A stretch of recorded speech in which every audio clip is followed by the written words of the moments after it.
실제 이제 초음파로 이제 심장을 본다 했을 때 여러분 이렇게 생각하시면 됩니다.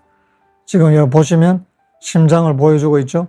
이 심장을 X축, Y축, Z축으로 잘라서 그 단면도를 본다라고 생각하시면 돼요. 그래서 첫 번째 그 심장을 이렇게 장축을 따라서 잘라서 보는 겁니다. 잘라서 보면 여기 아래 여기 초음파를 보시면 보입니다. 여기가 좌심실이 되고 여기가 좌심방이 되고 그 위에 대동맥이 이게 이런 위치로 놓이게 됩니다.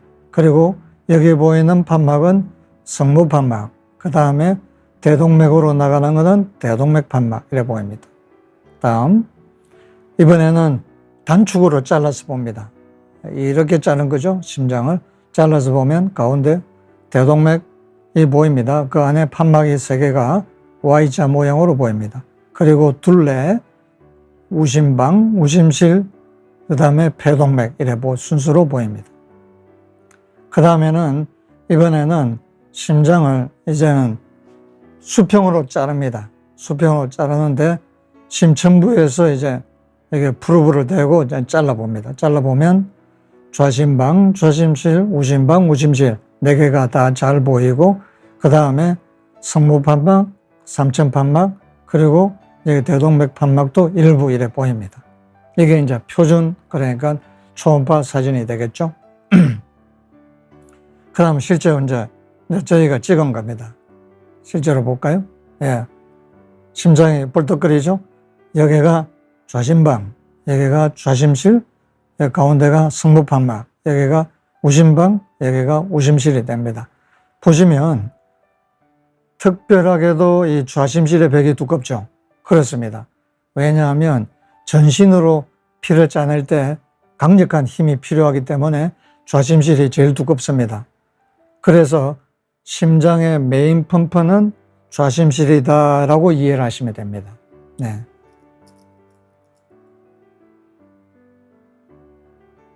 그 다음에 심천부에서 다른 각도에서 다시 한번 봅니다.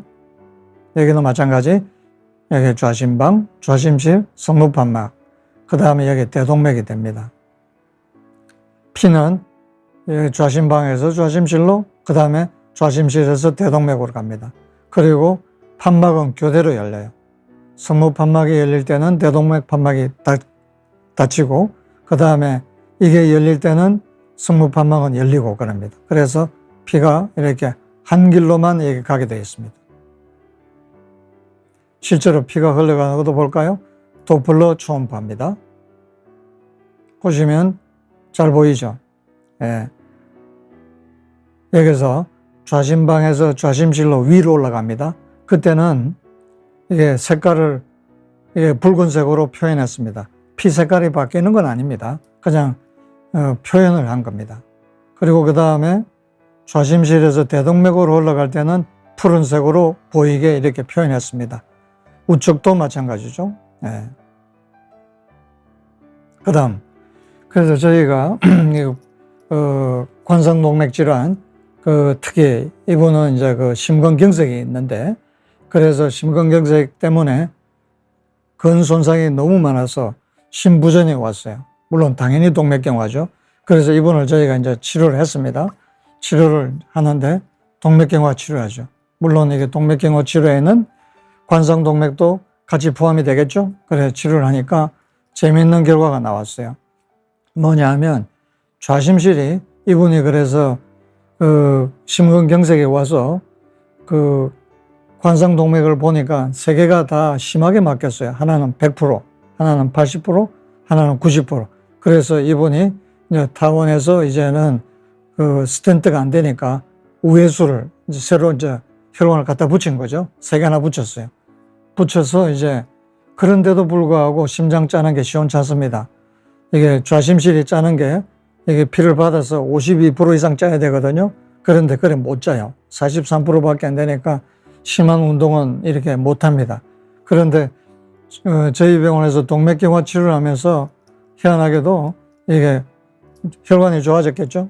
예, 다음 보시면 실제로 이렇게 경동맥을 보니까 이게 좋아지고 있습니다. 좋아졌는데 덩달아서 이게 심장이 심부전도 같이 좋아졌어요. 전에 43% 짜던 게 57%로 이제 거의 정상이 됐죠. 하면서 이분이 이제는 헬스장에서 좀 이렇게 빡신 그런 빡빡한 운동도 이제 할 정도가 됐다. 이제 그럽니다. 예. 이제 결국은 관상동맥에 이게 혈류가 좋아졌다고 우리가 이제 판단하는 거죠. 이제 두 번째 카테고리입니다. 첫 번째는 심장의 혈관 문제라 그랬죠. 두 번째는 심장의 구조 문제. 그 구조 안에는 심근이 있고 판막이 있고 심낭이 있습니다. 그래서 심근은 어떤 문제가 있느냐? 두꺼워지거나 아니면 늘어나서 얇아지거나 이런 거 다 이게 제대로 못 짜는 거죠. 이게 고혈압을 방치할 때도 그래요. 그러면 어떻게 되냐? 시간 지나면 그 높은 압력을 이겨내서 이게 짜내야 되니까 심벽이 두꺼워져요. 심벽이 두꺼워지면 근육이 늘어나서 좋지 않겠느냐 그러는데 천만에 그렇지 않습니다. 우리가 팔다리의 근육은 늘어나면 좋아요. 그런데 심장은 근육이 늘어나면 문제가 많아요. 우선 이게 피를 받아들이는 양이 줄어들죠. 그 다음에 산소 요구량이 많아지니까 조금 움직이면 뻐근할 수 있죠. 그리고 나중에 시간 지나면 심장이 뻗어버려요. 심부전이 와버려요. 그렇기 때문에 심장은 이게 두꺼워지는 건 결코 좋지 않습니다. 그리고 그 다음에 이제 판막에 문제 있을 때, 이거는 두 가지라 그랬죠? 이게 열려야 될 때 잘 열리지 않는 거, 협착. 그 다음에 닫혀야 될 때 잘 안 닫히는 거, 폐쇄부전. 아주 심플하게는 두 가지입니다.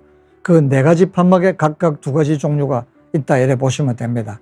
그리고 그 다음에 심장 안에 문제가 아니라 심장 밖에 싸고 있는 심낭에 문제가 생길 때, 심낭 질환이 있습니다. 이런 것들과 관계없이 태어날 때 태중에서 심장 자체가 모양이 잘 안 발달해서 이상이 있는 것, 그건 심장 기형이죠. 선천성 심질환 이런 게 이제 있을 수 있습니다. 그래서 이 심장의 구조가 이제 이상이 있을 때 나타나는 증상은 흉통이 있거나 아니면 잘 못 잠으로써 생기는 호흡곤란, 그다음 피로 이런 게 올 수 있습니다. 이때 이제 진단은 기본적인 엑스레이 심전도 혈액 검사하고 이제 심장 초음파가 이때는 큰 역할을 합니다. 예. 그 외에 이제 심장 CT나 심장 조혈술도 할 수 있겠습니다. 이제 저희 병원에서 이제 실제한 사례를 몇 가지 보여드리겠습니다. 보시면 심장이 짜긴 짜는데 어딘가 이상하죠. 좌심실의 벽이 대단히 두꺼워져 있습니다. 전반적으로 비후성 심근병증입니다. 그 다음 볼까요? 이번에는 잘 안 보이시는데 그 심천부만 두꺼워져 있어요. 이거는 심천부형 비후성 심근병증입니다. 심근병증 두꺼워지는 거. 이 경우는 이제 어떤 문제가 있냐면 이게 숨이 차는 경우도 있지만 그 다음에 이제 흉통도 생겨요. 이제 그런 문제도 있지만 더 심각한 것은 급사할 수 있어요. 이런 건 왜 그러냐면 이게 심근에 이게 분포가 의뢰가 이게 비정상적으로 돼가지고 여기서 부정맥이 발생할 수 있는데 이게 목숨을 앗아갈 수 있는 그런 심각한 부정맥이 있기 때문에 이런 경우는 꼭 주의를 요하고 반드시 이게 치료를 받으셔야 됩니다. 그 다음에 문제는 판막의 문제거든요. 판막은 가장 흔한 게 성모판막, 그 다음에 폐동맥 판막, 그 다음에 이제 그 대동맥 판막, 이게 삼천판막, 이제 이런 문제들이 있는데, 새는 경우, 요즘은 새는 경우가 이제 많습니다. 한번 보겠습니다. 여기 보시면 이 부분이 좌심방이죠. 이게 좌심실이고, 여기는 대동맥인데, 원래는 좌심방에서 좌심실로 가서 간 피가 다시 돌아가지 말아야 됩니다. 그런데 지금 보시면 어떻습니까? 한 줄기 그때 새죠. 보냈던 피가 막판에 가서 한 줄기 뒤로 다시 역류를 합니다. 이게 폐쇄부전, 성모판 폐쇄부전.